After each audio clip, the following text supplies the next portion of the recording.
Welcome to The Hard Way, hosted by best-selling author, business columnist, and coach, Rhett Power. The Hard Way is about failure, struggle, and how people overcome great obstacles to become successful. This episode is brought to you by Power Coaching and Consulting. Whether you want to motivate your employees, define a career path, or develop effective communication and leadership skills, Power Coaching can help provide customized coaching services to improve your effectiveness and your results. Power Coaching and Consulting. Focused, practical, insightful advice. Schedule your free initial consultation today at www.powercoachinggroup.com. Rhett's guests have overcome enormous challenges to reach their goals, and we will find out specifically how they did it.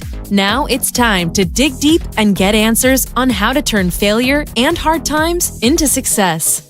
Now, your host, Rhett Power. Welcome to The Hard Way. I'm Rhett Power. The Hard Way is about failure, struggle, and how people overcome great obstacles to become successful.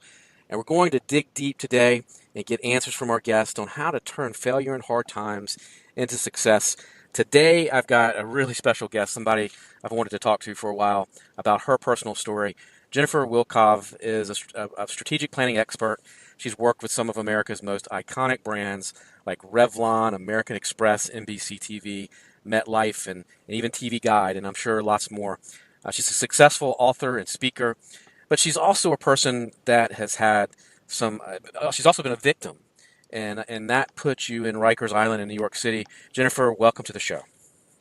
Thanks, Rhett. It's wonderful to be here with you and talk with you as always. Well, Jennifer, your story and how you overcame this horrific thing that happened to you, and we're going to get into that. I mean, it's inspiring and it's scary at the same time, honestly. So I got to ask you about what happened, and you had, the district attorney in New York City really went out of bounds. Tell us about that. Tell us what happened, and we'll get into how you got out of that and overcame that event. But what happened? Sure, Brett. So, Brett, one of the things that most people feel about my story is exactly what you said, fear. And for me, I was a decorated award-winning certified financial planner at one of the large investment firms in the United States, one of the big six, as we used to be called, which was Ameriprise Financial Advisors, which is now known as Ameriprise Financial. For me, the year before any of this incident occurred, I was one of the advanced advisor group members. As an advisor, I was also named Advisor of the Year by my branch manager. So a lot of this was very confusing for me as a professional because I didn't really understand what happened. For me, I actually had been given information about an investment, and I took it to my compliance supervisor, which is what you're supposed to do in the financial industry. And at that moment, what I didn't know was that he chose not to follow the NASD rules or the investment firm's own guidelines for compliance supervision and gave me the wrong information about what to do with that investment. Okay. So unfortunately, part of the way that the financial industry works is you have a supervisor for a reason, and that person is supposed to know more than you, and they are supposed to have more experience than you. So for me, But I also followed gave you layers of things. People sort of filtering, and it makes sense, right? You have people that sort of keep everything in check, right? It kind of checks and balances. That's correct, and that's exactly what they're supposed to do. And also, as a compliance supervisor, one of their roles is to make sure that you are being compliant, and if you're not, then they are supposed to help you and advise you, and you pay for that. For all of the different aspects of what they do. Plus, as an advisor, as an aside, but very important component, you also pay the branch manager for the services they provide as well as part of a contract. Okay. So for me, I was that advisor, and I took the investments that had been referred to me. I went to him, and after following this direction that I was given, I started to provide information about this investment to clients, and then the clients referred other people to me. Okay. I also reviewed all the information with my manager the way that you're supposed to.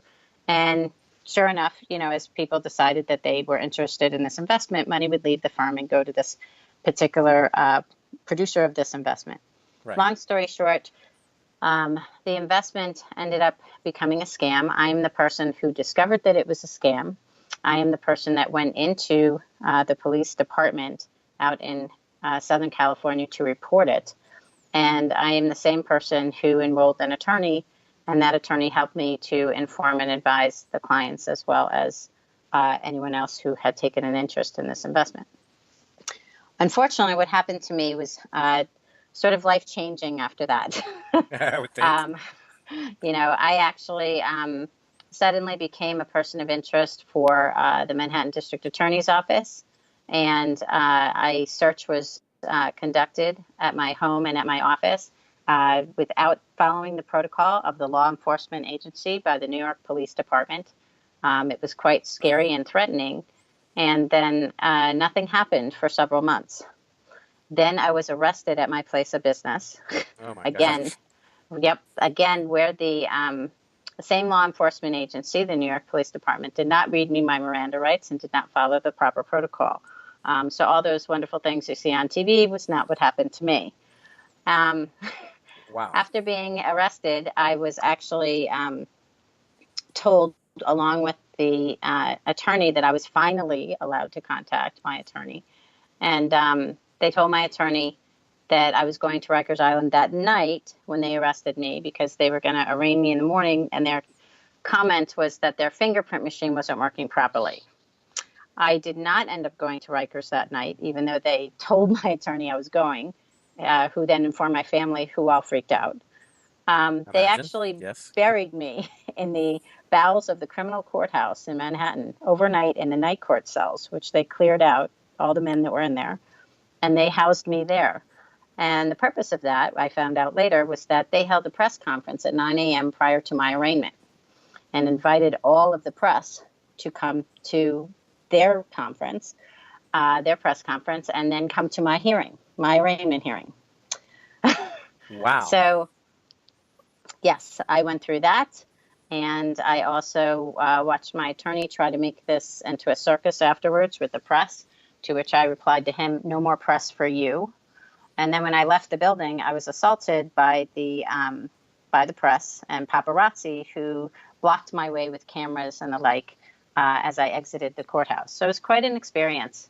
I went on to go through a process with the Manhattan District Attorney's Office and my criminal defense attorney, which basically was an event in, I'll call it evolved over time. That's the word I'm looking for.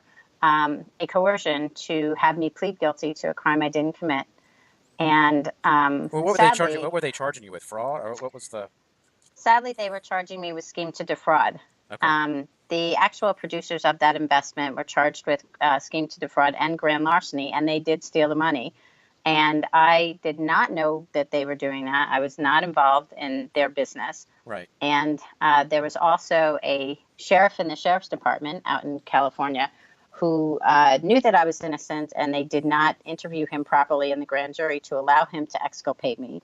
They did the same thing with my brother and prevented him from doing that as well. And then there's a question about a 5-figure payment that was made to my criminal defense attorney between the time I was arrested and the time that they told me I was going to plead guilty. They being the court, not even my attorney. Right. So I went through that, and then I was sentenced to Rikers Island, one of the most violent prisons in the United States that is now being shut down because of all of its problems. Right. And I was also on probation for 5 years, which basically, if you are not, if you're a listener and you're not familiar with probation, that meant that I had to check in every month at a probation office, and I had to get permission every time I wanted to leave the boundaries of New York City. Wow. For 5 years. And I was, at that time, as you know, Brett, from your own experience, I was a speaker. So speaking outside of New York was common, as well as all the time, every month, all the time, right? Right, and also conducting business as a consultant really made it a very interesting experience. And as a result, I actually got to see a different part of our society, which I otherwise would not have witnessed. The interesting part for me about all this was that Fast forward after I got out of prison, it was very odd. I had nothing. The Manhattan District Attorney and all of its activities had decimated me. And pretty much all I had left was a single storage unit with whatever I had left.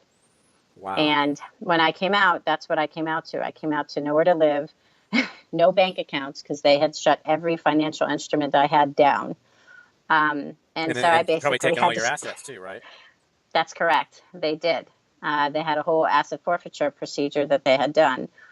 So I came out and I basically had a clean slate, as they say, and had to find my way. The interesting part for me was that I had such a good reputation as a consultant in the literary and publishing arena, as well as with businesses as a mentor, that I had a line waiting around the block of people that wanted to hire me, but I had nowhere to live and nowhere to work.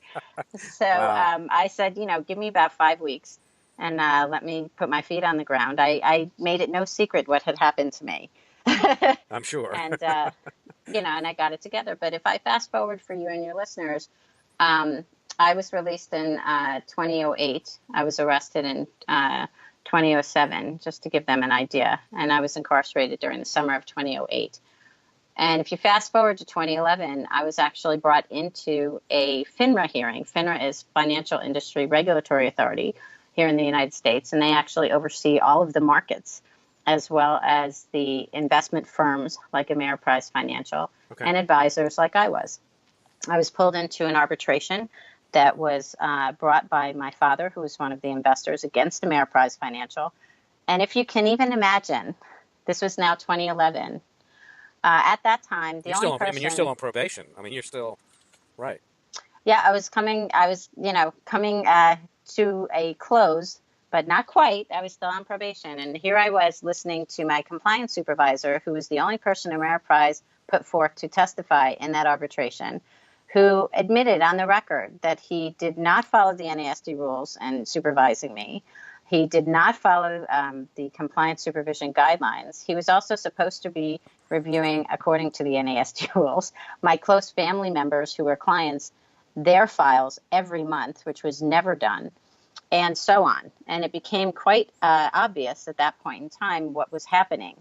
And needless to say, my father won the arbitration, and I was pulled in as a third party because Ameriprise was dead set on putting the blame on me. And I was found completely innocent by FINRA with a ruling that basically said all claims against me were denied in their entirety.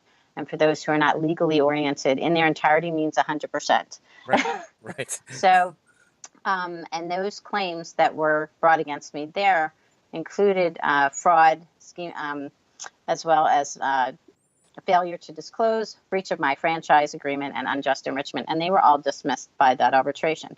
Ironically, though, Ameriprise Financial in that arbitration was found guilty of common law fraud, securities fraud, negligence, unjust enrichment, and breach of the contract.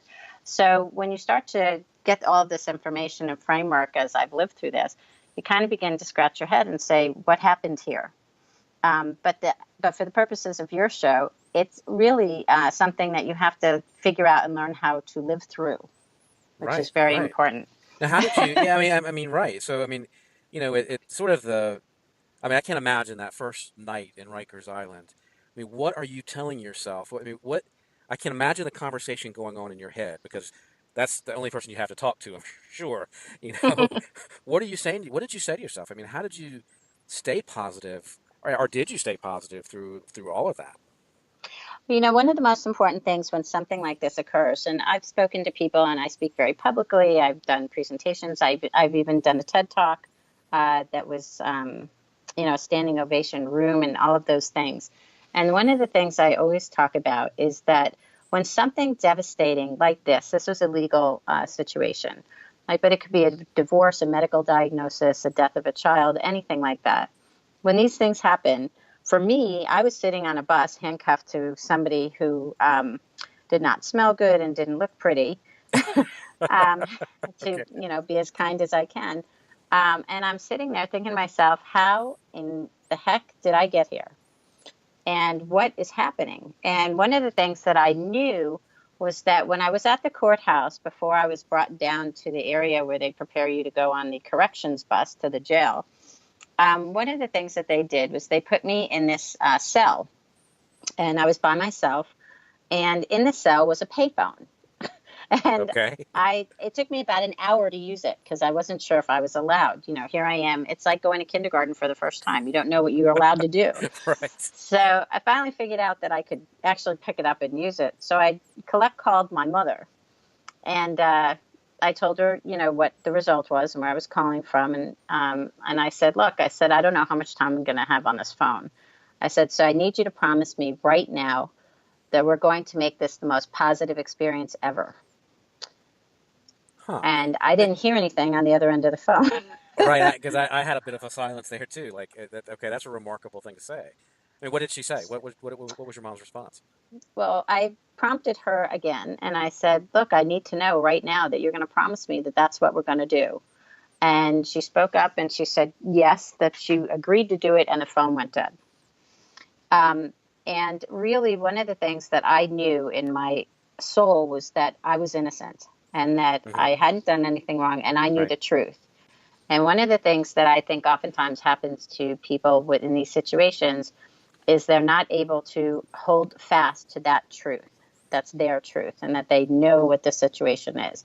Because there's always going to be someone else, you know, it's funny, someone I know has a great saying who says you could have two different people go through the same experience and they'll both come out with a different story about it.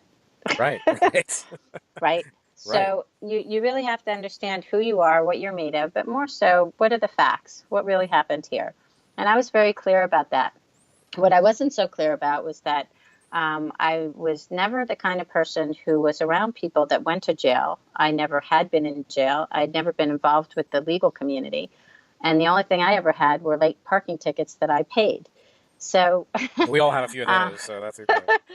You know, this was all new to me. And so to me, I was terrified. In fact, one of the first guards that I met during the process of moving through the courthouse before I even got out of there into the jail, this one guard looked at me and he said, you are as white as a sheet. He said, it's not as bad as you think. And I'm thinking to myself, you got to be kidding. You got to be kidding, right. That is not what I expected to hear. Yeah, I've seen enough movies and I've seen enough, you know, television shows.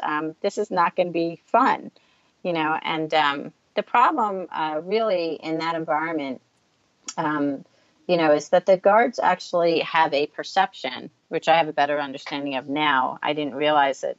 Why then? That the people that come to jail are the people that are coming back to jail. There's such a high recidivism rate, actually, in people that go to jail that they err on the side of, you've been here before, you should know what to do. And here I was, little Jennifer, never been exposed to any of this environment, any of the stuff. Didn't know any of the rules, didn't know any of the stuff. But I got to tell you, one of the things that I knew was that I wanted to make it through and I wanted to get out. And one of the things that I had done, I had an Aikido sensei, God bless him, he passed away, but he was alive at the time. And he had me come up to the Aikido dojo where he asked everyone to stay away that day. And he prepared me to go to jail. And he really taught me. In which way? Well, he actually really taught me and asked me through questions what my thoughts were about the environment that I was going to. He was a former street fighter.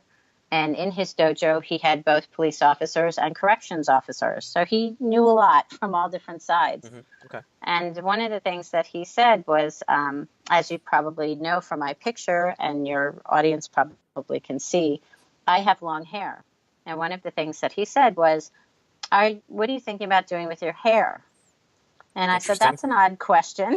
Okay. And he said, I'm curious what your thoughts are. And I said, well, I figured that I would pin it up. And he immediately grabbed the top of my head by my hair and dragged me around the dojo to the point where I was sometimes on my knees and sometimes trying to get back up on my feet. So I'm guessing at that point you decided to cut it. Yep. He said, now what do you think about your hair? And I said, well, I think I'm going to cut it. And he said, good choice. And one of the things, and the reason he started there, which I didn't realize what he was doing at that time, he was educating me. Even though it sounds a little violent, he was really doing me a great service. Hmm. Because one of the things he said to me at that moment, he said, everything is a weapon. Right, right. And he said, you may not think so, but everything is a weapon in the hands of others. Wow. And it And really took that me goes. aback. Wow. Yeah. I mean that could be interpreted in a lot of different ways. Wow. And it was everything. One of the things I can tell you while I was incarcerated is I was not allowed to receive hardcover books. They were a weapon. I was not allowed to receive anything that was a pen or pencil that was longer than a 3-inch golf pencil, because you were not allowed to have it. And if you Okay. think about it, which I never did until I went through this experience, the little metal piece that keeps the eraser on the top of a pencil Right, is a huge weapon because it has a sharp edge right, right. akin to a razor. There were lots of things I learned that were weapons that I can tell you I never thought were weapons before I went to jail. That's incredible. So that was one of the things, and other things that he did with me, for example, is he started in another, I'll call it part of our session, shouting epithets at me that were ethnically oriented. Okay. And he said them very close to my face. Okay. And Wow. then he said, which was quite affronting, and he said, okay, your turn, with a big smile. And I said, well, I don't say things like that. And he said, you do now. Wow. And, Wow. all of these interactions with him really prepared me for an environment that was so unfamiliar. And the number one thing he told me was, don't let anyone know you're a martial artist. He said, because that is an invitation and a door opener for them to fight. Absolutely. They got to, I mean, yeah, I can see that. So I never did. I never let anyone know of those skills. And I'm actually, a core instructor that's located here in New York City for the martial art that I practice, and I teach other people. So, But that must have it given was you some confidence. But I mean, that if you'd had to use those skills, I'm sure it gave you a little bit of confidence anyway that you could defend yourself. Yes, it did. It really gave me some safety and security. And the nice part about the martial art that I practice, it has both a martial side as well as a meditative side. And, one of the answers to your question about how I felt that first night, I actually really grabbed on to the positive things that were in my life. And one of those things was this martial art and its meditative practices. And when I first got into Rikers, I was actually in a particular area which they put you in. So you are in my case, I was in an individual cell amongst about 50 cells. Okay. And I was by myself in that cell for 7 days. But I had to get permission to leave that cell and go into a common room where you would eat or Okay. watch TV. Was this to help you And so transition, or what was the point? that's correct. It's a Okay. transfer process. So it's basically you come into the jail and through a process which is extremely uncomfortable for those of us in regular society. And then you basically come into this area, and then they are looking for a place for you to go in the dormitory system in Rikers. So in my case, if you think about it in your own life, if you've ever gone to the hospital and you've come in through an emergency room or urgent care, they hold you there until they can find a bed in the hospital and a Right. room to put you in. It's In the very similar. in the appropriate place, right? Right, except it's not similar. So, Sure. you know, so the interesting part about the process was really me understanding and holding fast to what I knew about myself, the tenets that I had, everything that, many people would say that, if they've ever been to jail, they took everything from me. Well, they took just about everything physically that I had, Right. except they were not able to take my dignity, my spirit, and my desire to get through this process, my willpower. Where did that come? Where does And that come from in you, though? Where I mean, not everybody could say that, right? And I think, and again, going back to any kind of crisis you might find in your life, or you might have in your life, not everybody holds fast to those values and to that, and finding that inner strength. And I mean, where does that come from in you? I mean, is it something that your parents helped instill in you? Do you think it's just your personality? Is it the martial arts? I mean, what is it? And where does that come from within you? the interesting experience for me with this was, and I started telling my mother early on that I really felt like there was someone I was supposed to help through this process. It was a continuously repeating thought that kept coming up in my consciousness. And I was like, boy, if I could just find that person to help, maybe I could get through all of this and get done. Right. Right. But I first had to figure out who was that person, and I had no idea. And the one thing that I knew was that a lot of people, there was a lot of press about Rikers, but there was no information about how do you get through this. So, I was very grateful to my Aikido sensei for that particular time I spent with him. But also, one of the things that I knew was that I had no idea where I was, and I wasn't about to make assumptions about what I was going to be able to do. Okay. But the thing that I knew was that I was going to get through. And by looking for this person, and ironically, I got transferred to a dormitory, which was a room that had 50 beds. They were rusty. They were 8-foot beds with space underneath, and the rest, and it was open. It wasn't like there were any doors, so anybody could be attacked at any time by any person, which wasn't very comfortable. No, not a pit. Not comforting either. So I came in and I was shown where my bed was going to be, and the person who was next to me, and for your listeners' benefit, I am white and I am also Jewish. And the person who was in the bed next to mine was Black and Muslim. Wow. Okay. And as I actually got into this area and started to make myself situated, I'll call it, I wouldn't call it comfortable, this nice person who was in this bed next to me started speaking to me. And I spoke to her, and another rule that my Aikido sensei gave me was don't make any friends. This is not the place where you make friends, and don't be your helpful self inside there. He said, just get through the time. So I spoke to her, and she spoke to me, and she asked me why I was there, and I talked to her a little bit about it. And I told her that one of the things that I really felt was that I was going through this experience because I was supposed to help someone. And sure enough, you can't script this any better, Red.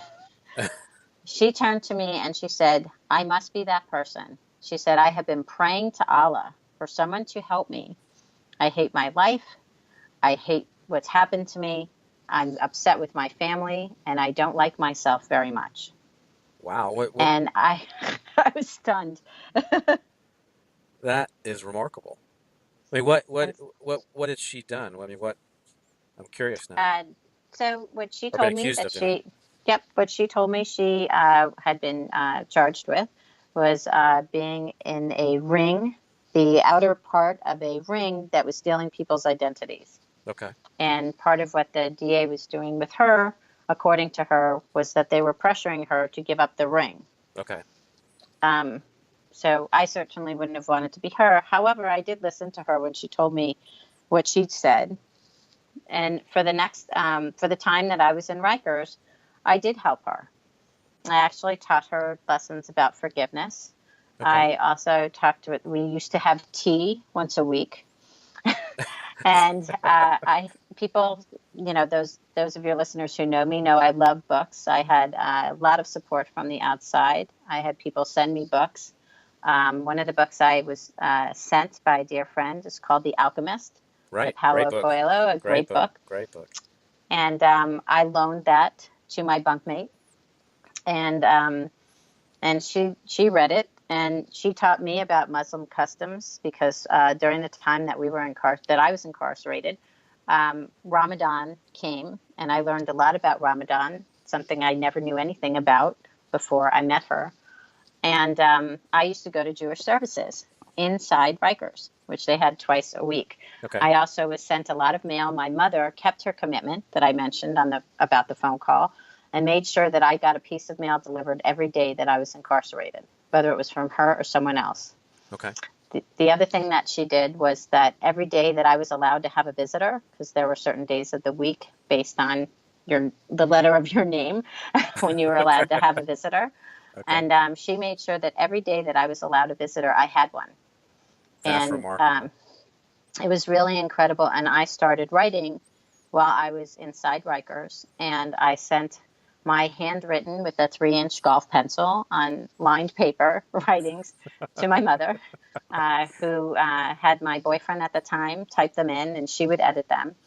And she started sending them to a very small, intimate group of people. And my friends helped my mother create a Yahoo group at the time, and she started sending these out, and people were reading them, and the group kept growing and growing.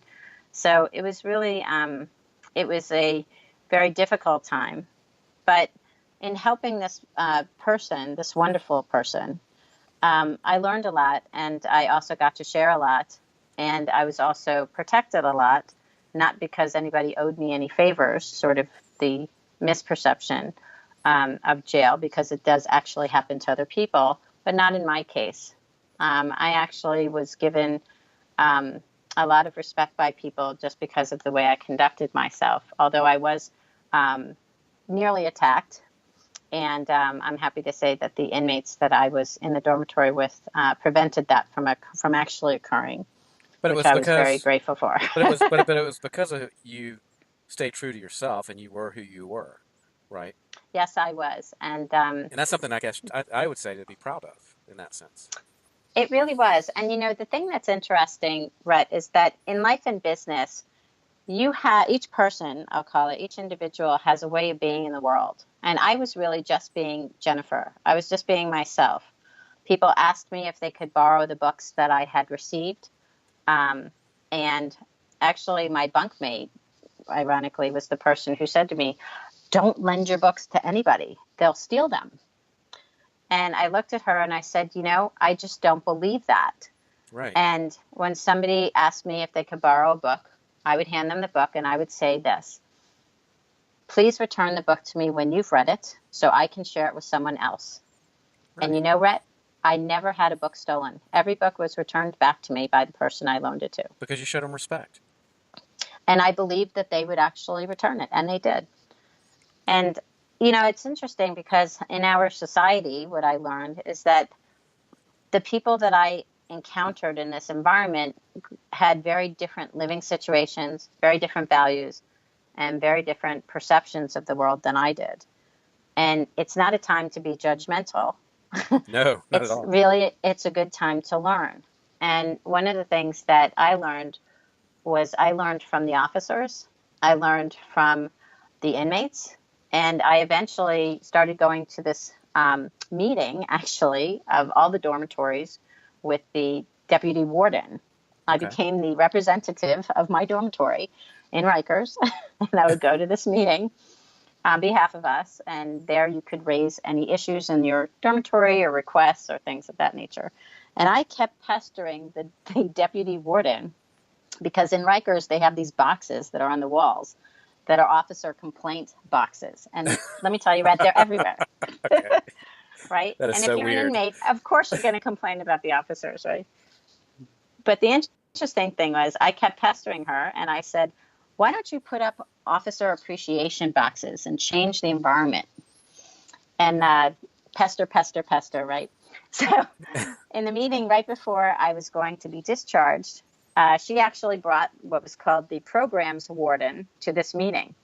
And she said, "Jennifer," and she called on me, and I stood up, I'm in my jumpsuit and everything.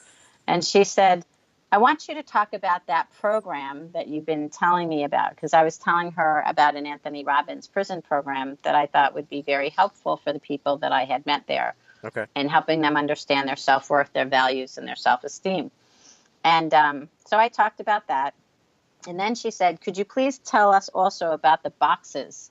So I start talking about the officer appreciation boxes and my humble opinion of why I think they would be more effective than the complaint boxes.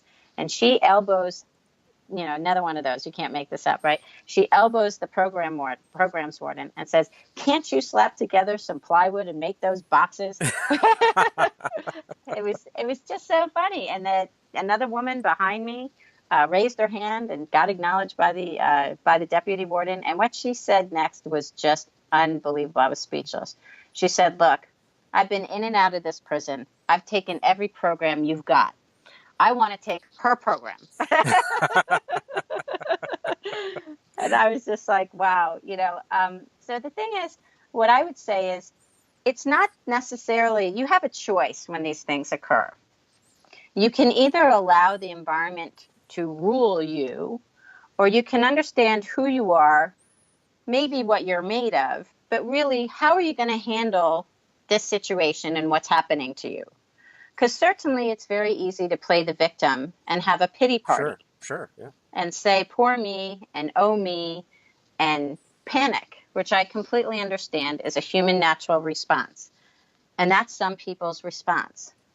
For me, that was not my response. First of all, I was so much a fish out of water. I really needed to get a grip on how I was going to answer that question I just asked. How are you going to handle this? Right. And one of the things I knew was that I was going to stay steadfast to who I was, what I knew about what had happened in my situation, and that I was going to have the strength to make it through. And let me tell you, it was very difficult. Would you do it again? No, I wouldn't do it again, having had the choice. I would say, I didn't want to say that. I don't want to be flippant about it, but I mean, do you Sure. think that it was that it helped you in some ways? I mean, obviously it changed your life and it changed the course of your life. But I mean, was it an experience? I mean, you've taken the positives out of it. I mean, was it? I don't want to say do it again because that's not really the right question. But was it good for you at the end of the day? You know, it's a great question because for most people, they would hide under a blanket and basically never want to speak about it again. And for me, what I have done instead because it's very brave. is, Because it's very brave that you're willing to be really open about it. thank you. I really appreciate that. And for me, I'm actually on the board of directors of an organization called It Could Happen to You here in New York. And I am a person who advocates for criminal justice reform because of what I've experienced. And I also have talked about what happened to me with state legislators and the governor of New York's council. I have been asked by the Chief Justice of New York State to testify in a hearing where they were reviewing criminal justice practices in New York, to tell my story and talk about what I experienced and what happened to me. So I have actually been very public and very much a person who said this is wrong. And it's not about me. It did happen to me, but I now understand and know more than I ever did before that it's happening to other people too. Sure. And that something needs to change. And so for me, you know, did I learn a lot? Yes, I did. Did I learn things that are applicable to life? Actually, the answer is yes, I did. I really do hold fast to a belief that everything happens the way that it's supposed to. And I do believe in a higher power and that there is a purpose for everything. And for me, going through this has changed who I am, and not for the worse. And for me, I also learned a lot about people understanding their perception of me. And one of the things that I also understood was that I wanted to make sure that I used the positive things and the skills, I'll call it, that I learned to do better things in my life that I wouldn't have known to do if I hadn't gone through this experience. So, right. You know, things that I find that hurt us in our lives is when we become really judgmental, we end up missing the opportunity to help somebody. Even if that means that we're telling them or calling them to the mat on something using facts and not fear. Right. It really, you know, is something that is very important for us. I mean, I had an officer who had taken me aside and said, "What are you doing here? You don't belong here. You stick out like a sore thumb. It's obvious that you don't belong here." Like, you know, she was trying to find out if I was some kind of mole or, you know, somebody that was stuck in there for a reason. And, you know, this is what our society looks like and works and the way that it works. I also saw my very first fight. I had never seen people fight like this before. And, you know, for me, I asked later because my perception of the fight was completely wrong. Because I basically, I had never had any experience seeing anybody fight, much less fight myself. And one of the things that I found out was that the guards did not step in on that fight because they're actually trained not to do so. Really? And one of the things that happened in the fight was it involved 3 people. Originally, it was 2 people who were throwing fists, and they were women, for those listening. And a 3rd woman stepped in. And I said, I was talking about it later with someone because I was making sure I got what I saw correct. Yeah. And I said the third person stepped in to stop the fight, right, and to block the other person from hurting, this other person. And they said, no, Jennifer, that's not what happened. They said the third person stepped in so she could hold the other person so that the first person could really, really hit her. And I Okay. was like, oh, Missed that part. totally, totally incorrect. And the thing is, while it may sound like a funny story and a funny experience, I must say that I learned a lot because perception for a lot of people is everything. No, it And, absolutely. if somebody asked me what I saw was not actually what happened. And there you go, things like that. So it's something that when these life experiences occur, you really have to dig down deep and understand that if someone accuses you of something and you were a fabulous human being before it happened, there's nothing that has changed that equation. You Hmm. are just as fabulous as you were before this particular incident occurred. Right. And sometimes you And can't if help other people's stuff. You can't help other people. You can't help what the Manhattan District Attorney did. You can't help that. Right. You can't help what the yes, police that's did. right. I mean, you had no You, power to change that. and I had no power to know that my compliance supervisor wasn't following the financial industry regulation rules. How was I going to do that? I didn't have a crystal ball, and I certainly wasn't a divination person. I wasn't going to be able to know that. Right. But the thing that I know is that living through this process is something that has made me perhaps a stronger person, perhaps a wiser person, and that I'm not that person who's going to go crawl under a blanket. I'm the person who's basically going to speak up and make sure that people understand this is what happened here. And the ironic part was I have lots of things, and I know we don't have lots of time, but this is one of the things that's very important that I think people who are listening, perhaps who have ever been in a situation, whether it's similar to mine or medical or divorce or something else, oftentimes this is what happens. You have a group of people who come to you and they run as far away from you as they possibly can. Right. They don't want anything more to do with you. They've written you out of your life, and you're sitting there scratching your head going, oh my These goodness. were friends. These were good friends. What happened? Right. Friends, and in some cases, family. And in other people, same incident, you have all these people, friends and family, who come running at you saying, how can I best support you? How can I best support you? And you're sitting there also scratching your head going, oh my goodness, because you have no idea what to say to either one, right? Right. Because you're so dumbfounded by the experience. It's very difficult to say, well, it'd be great if you could do this. You have no idea what they could do. Right. And you have no idea what to say to tell people running away from you, hey, that's not what happened here. So the interesting part for me and for your listeners, is that these incidences may be perceived as the hard way, but there are gems and kernels and nuggets that are very positive that can come from them. And if you're willing to use those glasses and lens on the whatever's happening to you or someone you know, it's good to be patient. It's good to be kind. It's good to be compassionate. Hmm. It's good to take your judgments and put a pause button on them. Because in humanity, part of our objective really is to help one another be the best person we can be. Whether you do it as a consultant in business, whether you do it as a parent for your child, whether you do it as a child for your aging parent, or for friends. That's one of the reasons why we're here, and that's one of my beliefs. And that's why when all of this started happening, I started getting this thought, there must be someone I'm supposed to help in order to get through to the other end. So I'll tell you what this nice person did for me, the bunkmate that I I was mentioned. going to ask that. That was my next question.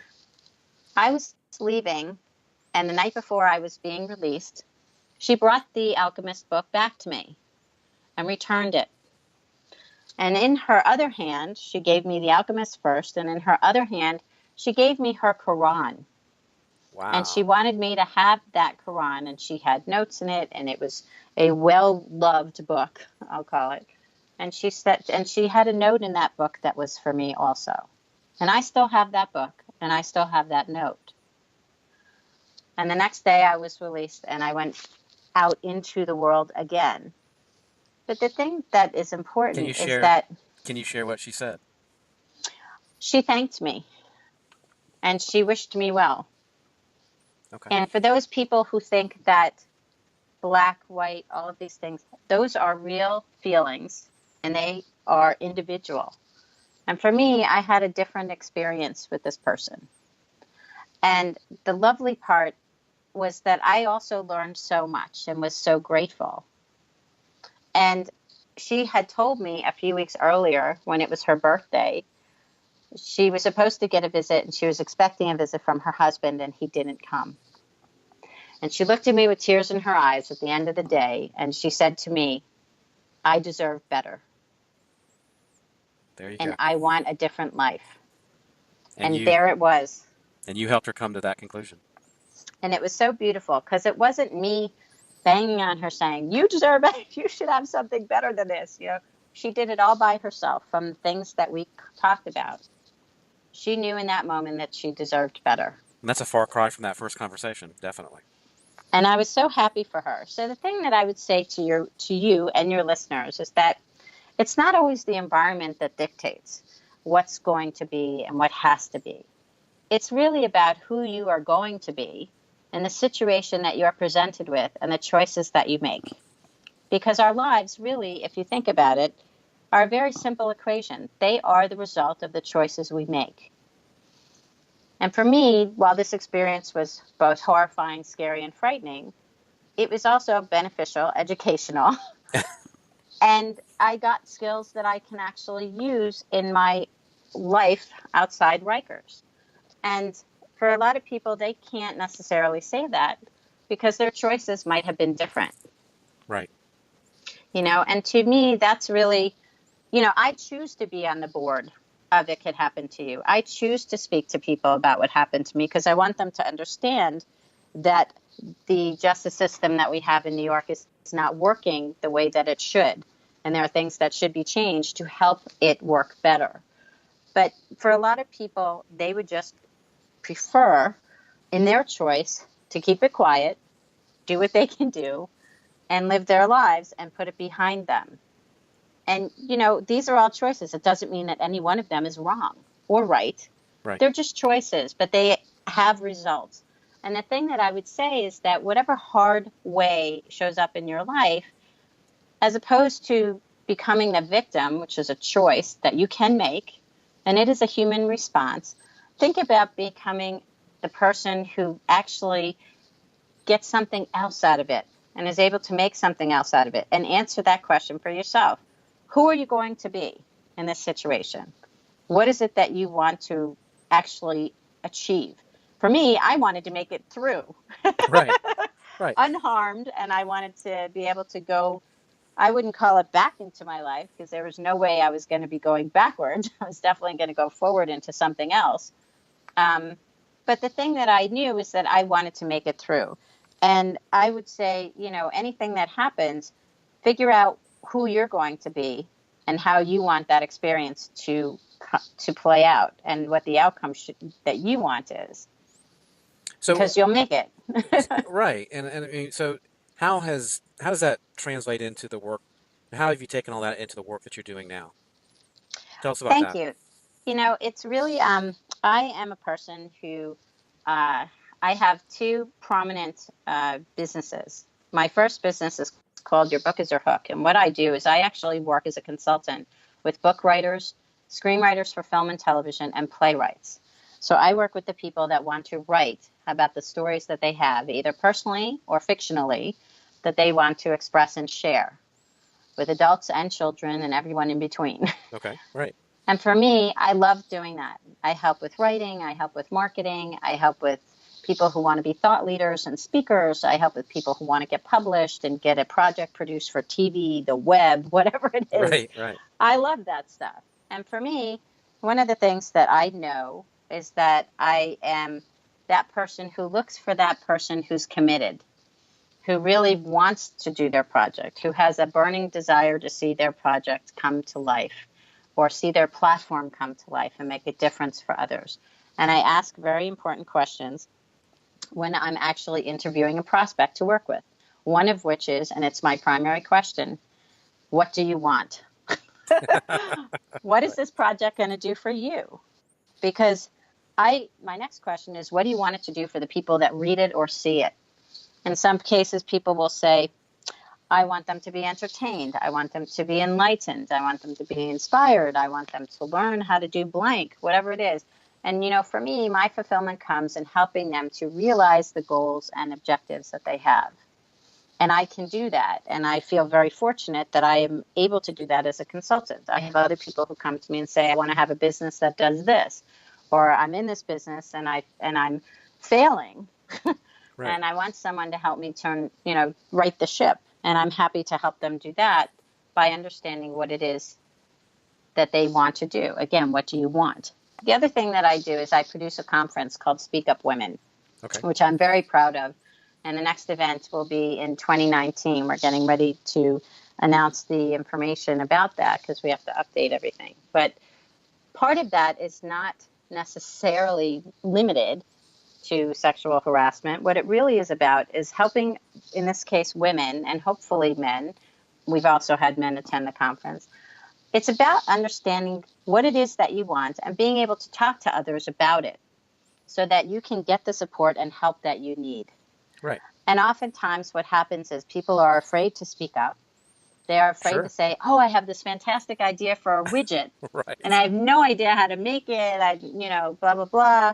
Or, I'd love to be a singer. I'd like to be one of those people on American Idol as an example. I have no idea what to do. And they harbor, I'll call it, these things because they're so afraid to speak up. It could be as simple as I want a promotion in my job, and I'm afraid to, speak to someone about it. I see that all the time in my coaching. It's they're afraid to ask, and Yes. that's I'm continually astonished by how that fear sort of paralyzes people because I've always been the person that asked the question. So that idea to me is hard to understand, but. Me too. And that's part of the reason why I was driven to actually produce and conceive and make this conference possible. Because to me, it's very important to show women in various walks of life and in various areas of their lives why it's important to speak up. A simple example is you can speak up at work. You should speak up in your health. Speaking up in your financial life is very important. Absolutely. Being able to speak up in your personal life is very important. It's a lot easier as a person in a relationship to have someone say, hey, I really would prefer to do this, than to constantly be the person who's not speaking up and building resentment and anger and other emotions that really could be very simply diffused by communicating. Right. So a lot, to me, actually speaking up from my experience and also my experience with others is that when you speak up, you change lives, starting with your own. And you're actually able to oftentimes make things happen where you couldn't before. And that's right. Just because you're informing your world.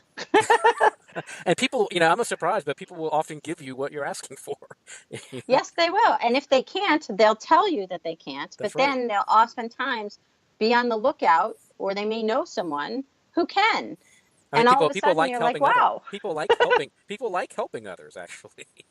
Yes, they really do. And, if you look at the parallels between my experience in the legal situation and what I do now, it's very similar. Sure. I'm really interested in helping people get what it is that they want and make a difference in the lives of others. And that to me is really a wonderfully germane human experience that we can all not only give, but benefit from. And when you don't allow someone to give to you, you take that opportunity, and I'll call it that gift, away. And for me, I was very fortunate. A lot of people, the inmates that I was incarcerated with, asked me for help, and I didn't follow my Aikido instructor's instructions. I helped them. I helped my bunkmate. I had other people who asked me other questions about information they had gotten. I had a person who couldn't read and needed to fill out a health form, and I helped her. There are lots of different things. And I didn't judge her for not being able to read. I was concerned for her that she couldn't fill out this information. Sure. And she asked me for help. And I taught her a few basic things about reading in addition to helping her with the form. So there are some very basic things you can help people with. There are lots of other bigger things you can help people with too, if you only want to. And that's why I say, life will give you some hard challenges and perhaps some hard knocks, some harder than others. Right, right. But you really can make a choice about how you're going to choose to handle them and who you want to be in that situation. And for me, right. That's who I am. I'm the person that wants to help, and I'm the person that wants to make a difference. Well, thank you so much for being on the show today. Jennifer, it's been a pleasure. Thank you, Rhett. It's always a pleasure to talk with you, and I really appreciate you having me on. And for your listeners, if you want to know more about me, just go to my name, jenniferswilkov.com. Very easy. Yes. And I really appreciate your show. I think it is a wonderful way to help other people. And make sure you follow her on social media as well for her writing and her thoughts that she puts out there. They're very inspiring. So my final thought today for you is this: what is the holy grail of your life? I want you to take a few minutes and write down what is important to you, what values are most important to you. And I think that that's going to be very interesting once you go through that exercise. Thank you for listening, and we'll have another great show next week. Thanks for joining us on The Hard Way. You can listen to previous episodes on iTunes and on our website at powercoachinggroup.com. Tune in next week for more focused, practical, insightful advice and for answers on how to turn failure in hard times into success.